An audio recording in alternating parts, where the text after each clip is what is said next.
자기가 거기에 2주, 3주 정도 들어가서 그것을 복음 증거하고 그리고 이제 사역지를 좀 알아보고 그리고 나오게 된다.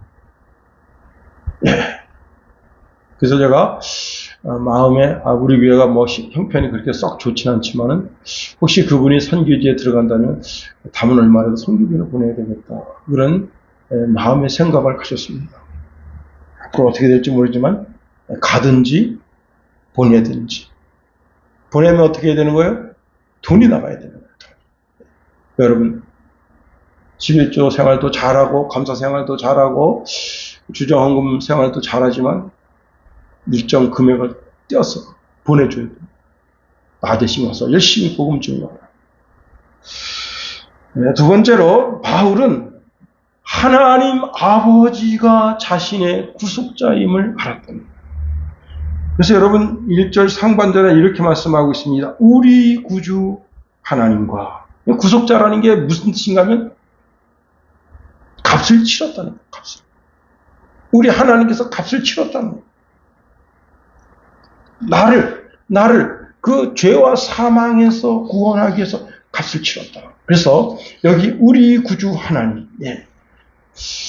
사실 우리 구주 하나님이란 구절은 성경에 나오는 구절로서 구원의 주체가 여호와 하나님 아버지이심을 밝히고 있습니다. 하나님은 나의 구속자이시다. 하나님께서는 창세전에 우리를 구원할 계획을 세우시고 그 계획을 따라서 예수님을 이 땅에 보내십니다. 그렇게 해서 예수님께서 이제 나이 30까지 사시고 공생애를 사시고 우리의 모든 죄와 허물을 속량하기 위해서 십자가에서 어린 양으로서 죽임을 당하십니다.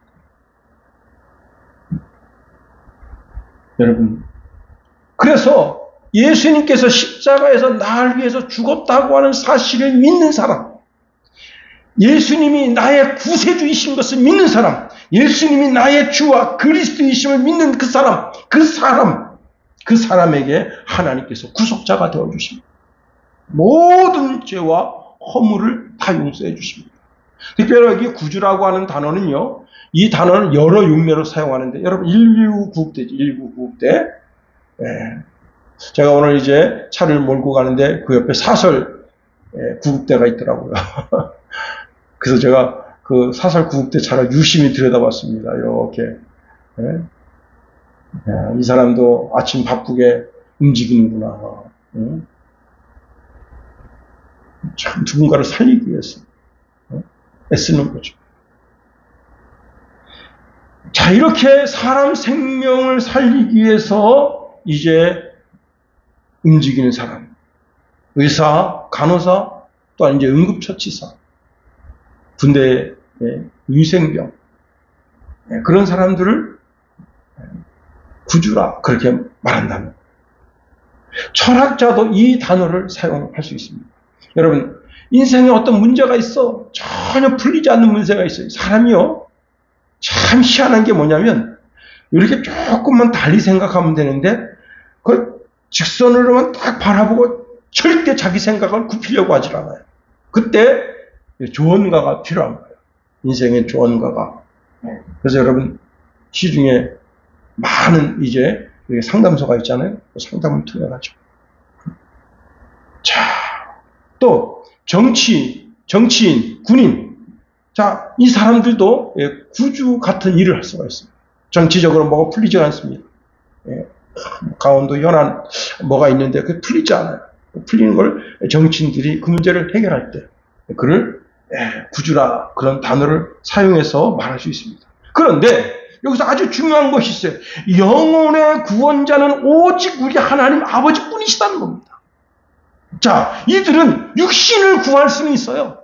아니, 어떤 마을의 현안을 풀이해 줄 수는 있어요. 또 정치적으로, 경제적으로 막혔던 어떤 문제를 해결해 줄 수 있어요. 그러나 영혼의 문제를 해결해 주실 수 있는 분은 우리 하나님 아버지뿐이시다.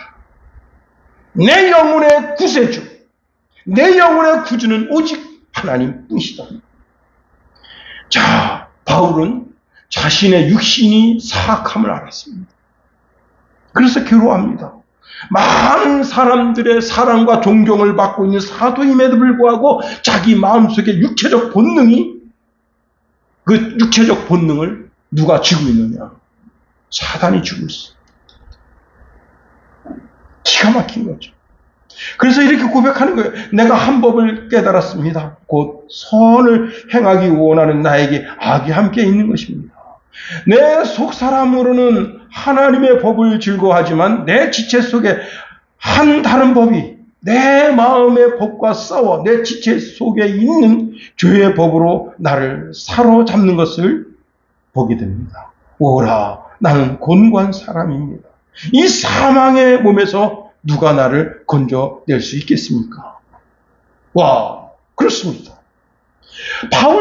바울이 성령의 사람, 하나님의 영의 사람인 줄 알았는데 그 속에 악마가 들어있다. 그런데 자기를 구원하기 위해서, 나는 나 자신을 구원할 만한 힘과 능력과 지혜가 없어요. 그런데 나를 구원하기 위해서 어떻게 해요? 하나님 아버지께서 그를 건지신다. 로마서 7장 25절에 이렇게 말씀하고 있습니다. 우리 주 예수 그리스도로 말미암아 하나님께 감사하리로다. 그런즉 내 자신이 마음으로는 하나님의 법을, 육신으로는 죄의 법을 섬기노라. 근데 바울이 감사할 이유가 뭐냐? 하나님 아버지께, 그래, 하나님 아버지께서 나의 구주가 되셔서 나를 살리시니. 시편 78편 35절에 보니까 하나님이 그들의 반석이시며 지존하신 하나님이 그들의 구속자이심을 기억하였도다. 시편 144편 15절에 보니까 이런 백성은 복이 있나니 여호와를 자기 하나님으로 삼는 백성은 복이 있도다. 사랑하는 성도 여러분, 바울이 나의 구주 되시는 여호와 하나님이 나의 구주가 되신다. 세 번째로 예수님은 우리의 소망이 되신다.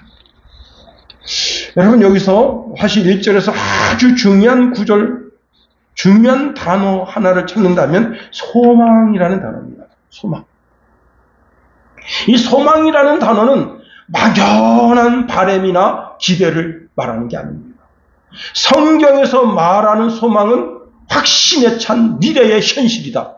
말이 멋있죠, 그죠? 예. 설교를 연구하는 사람은 말도 멋있게 만들어야 돼요. 제가 한번 다시 말씀드려볼까요? 성경에서 말하는 소망은 확신에 찬 미래의 현실이다. 할렐루야. 예, 참.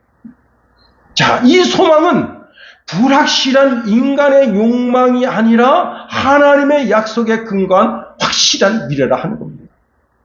예수님이 나의 소망이다.